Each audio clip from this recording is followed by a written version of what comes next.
Welcome to Ctrl+Alt+Build, where we control the dice, alt the meta, and build the legend. Today kicks off our new series, Extended Codex Entries, builds designed around fresh content from Pathfinder's latest releases. No randomness this time, just a deliberate dive into what makes the new Blackjacket archetype from the Shining Kingdoms shine on the battlefield.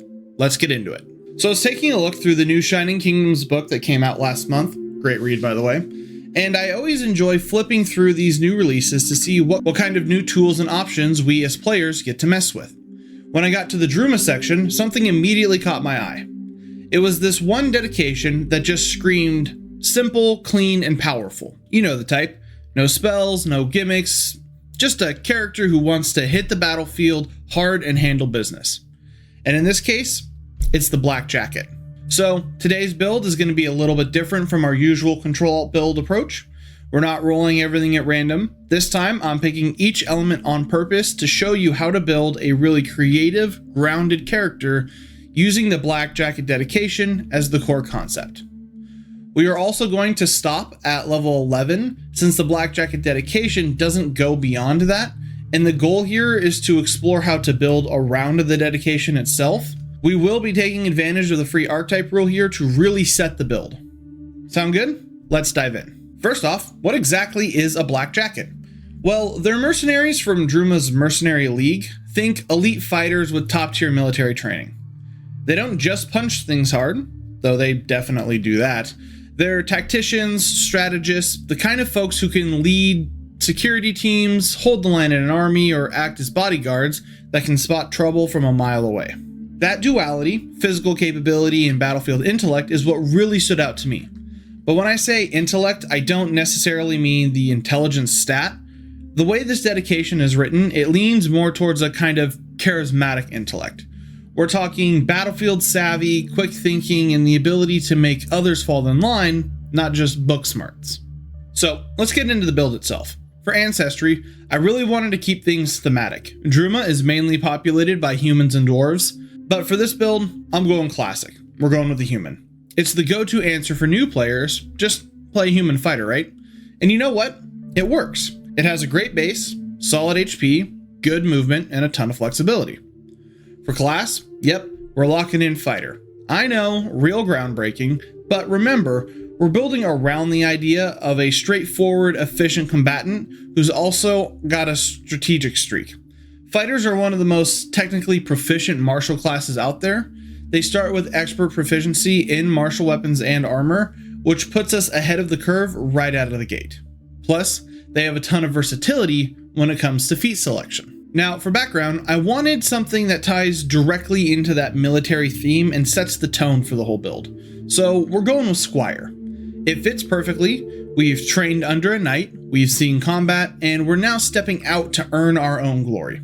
The background gives us athletics and warfare lore, and the assist armor feat, which is a nice thematic touch even if it doesn't come up very often. For our human heritage, we're choosing the versatile heritage, which lets us grab an extra general feat. We're grabbing incredible initiative, because if you're a seasoned soldier, you're not going to be the one caught off guard when combat breaks out. You're going to act first, you're going to act fast. Then for our ancestry feat, we're going to go with natural ambition. This gives us a bonus class feat, and we're using it to grab combat assessment. This is a perfect thematic fit. It lets us strike an opponent, and if we hit, immediately attempt to recall knowledge about them. If we crit, we get a bonus to that check. It paints a picture of a fighter who learns by doing things, adapting on the fly, and using that knowledge to gain the upper hand. And for our level 1 class feat, Vicious Swing. Big old power move. It's a two-handed strike that hits harder and gets even nastier at level 10. We're really starting to leave into that unstoppable warrior on the battlefield vibes here. To round out level 1, our weapon of choice is going to be the Great Axe. It's loud, it's heavy, it's intimidating, and it visually sells the kind of presence this character brings to the battlefield. We also get Reactive Strike, which fits beautifully into our game plan. If someone tries to get cute by moving away or casting something while they're standing next to us, boom, free attack. Finally, let's touch on our attribute scores and skill proficiencies really quick. For attribute scores, we snag a +4 in strength, a +1 in dexterity, +3 in constitution, intelligence and wisdom are +0, with charisma at a +1. For skills, We are trained in acrobatics, athletics, intimidation, warfare lore, medicine, and society. Now at level 2, we're bringing in the heart of the build, the Blackjacket dedication. Mechanically, it's simple. You need to be trained in medium armor and martial weapons, which we already are. You gain training or expertise in intimidation, warfare lore, and a bonus when intimidating while wearing medium or heavy armor. But thematically, this is the moment where our fighter joins the Mercenary League, dons the black uniform, and steps into a larger legacy. From this point forward, everything we do revolves around that identity. For our class feat, we take United Assault. It's a great choice that highlights the idea that this is not a lone wolf.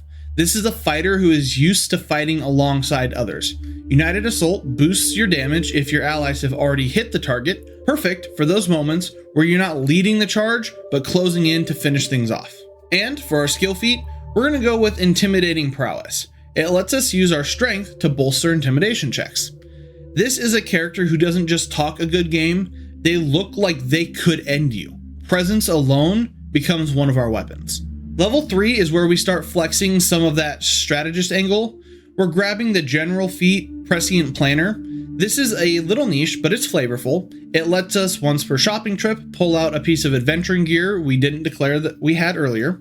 You can picture this fighter pulling open their pack and saying, "Of course I've got rope. What kind of rookie doesn't?" It's a nod to our character's background as a squire and their time spent planning and prepping for battle. They're the type who's always got a backup plan. At level 4, things really start to snowball. For our class feat, we pick up Swipe. We swing our great axe in a wide arc and potentially hit 2 adjacent enemies with 1 attack. It's a visual showcase of how dangerous this fighter is when outnumbered. They're not overwhelmed, they're optimized for it. For our skill feat, we're grabbing Hefty Hauler. Again, it's thematic. This is a seasoned warrior who's used to hauling gear, armor, weapons, you name it. They're always prepared, always moving. Now, here's where the dedication starts to pick up steam. We get to pick our first Blackjacket archetype feat. We had 2 options, Mercenary Motivation or Belay That. While Mercenary Motivation adds a lot of tactical prep and planning actions, we're going with Belay That. It's a simple, reactive support option that lets us help an ally recover after a critical miss. Shake it off, try it again. It fits our concept of a battlefield leader who keeps their team together even when things start going sideways. Level 5 brings us our first set of attribute boosts. We are upping Strength, Constitution, Charisma, and Intelligence. That Strength keeps us hitting hard, Constitution keeps us in the fight, Charisma fuels our intimidation, and Intelligence gives us a little more edge as a tactician. This boost to Intelligence, along with our level up, gives us extra skill proficiencies, so we pick up Deception and Diplomacy. Not because we're trying to become a silver-tongued bard, but because we're a soldier who has spent time navigating command structures, dealing with civilians, and understanding politics.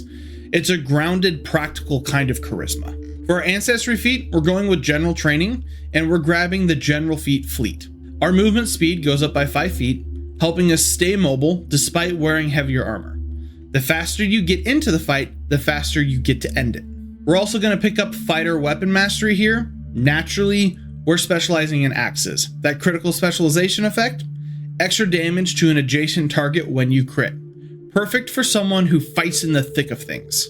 Level 6, we're leaning into efficiency. Furious Focus is our class feat. Now, our Vicious Swings only count as 1 attack towards our multiple attack penalty. Same punch, less penalty. It's clean and effective. Our Archetype feat is Battlefield Agility. If we're flanked, we can step and strike in one fluid motion. It gives us just a little bit of extra movement to reposition ourselves without getting hit. A tactical step that could mean the difference between staying up or getting surrounded. And then we add in Terrifying Resistance. It's situational, but if we intimidate a spellcaster, we gain a bonus to saves against their spells for the rest of the day.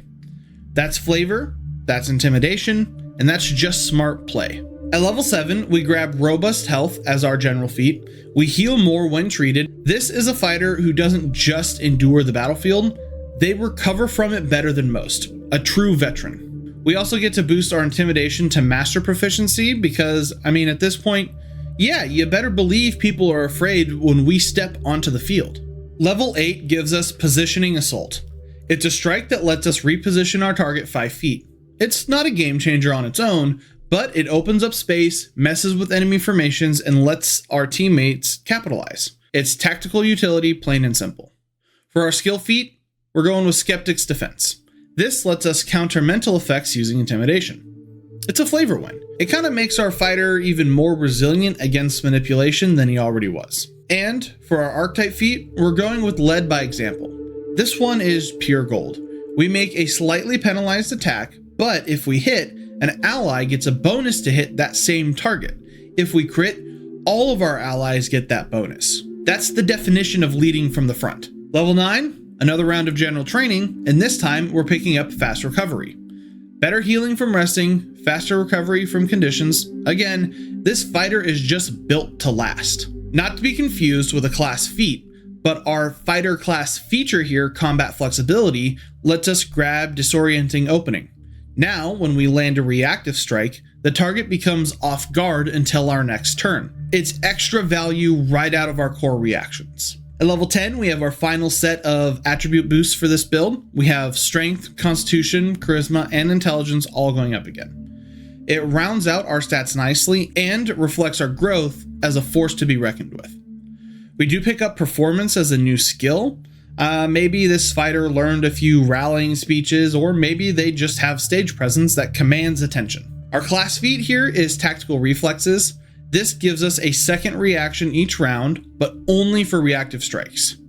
I mean, suddenly we're that much more dangerous to leave or approach. Our skill feat is Battle Cry. When we roll initiative, we get a free Demoralize. This ties right back into our intimidation game. Enemies were already shaken before we even raise our weapon against them. And our final archetype feat here is Opportune Opening. When an ally scores a crit on an enemy within our reach, we get a free strike against them and they're off guard for it. That's big damage potential and a great payoff for group synergy. Finally, we hit level 11. We grab a general feat, this time the actual battle planner feat I wanted to take earlier in the build but couldn't. This lets us scout, plan, and use warfare lore checks as our initiative roll. Again, not a mechanical powerhouse, but it's deeply thematic and satisfying. And for our skill bump, we're going to bump Medicine up to Expert. It's nothing fancy, but it's just enough to help stabilize or patch somebody up in a pinch. And that wraps up this extended Codex entry. This build shows that even without magic or flashy tricks, a character built on tactical discipline and raw presence can dominate the battlefield. Whether it's through reactive strikes, leadership feats, or sheer intimidation, the Blackjacket fighter brings smart aggression and strategic teamwork to the table. Mechanically, it's simple but incredibly satisfying to play, especially if you love martial efficiency and characters who set the tone for the entire party. At the table, this one hits hard, supports well, and plays fast. It's a great pick for new players who want to feel impactful from level 1, and a great foundation for experienced players who enjoy subtle tactical depth. If you enjoyed this dive into freshly released content, why don't you check out the latest entry in our main Codex series right over there. If you've got a favorite archetype or ancestry from a new book, drop it down in the comments. I might just build around it next. Until next time, control the dice, alt the meta, build the legend. I've been Nicholas, your virtual GM. Thanks for watching.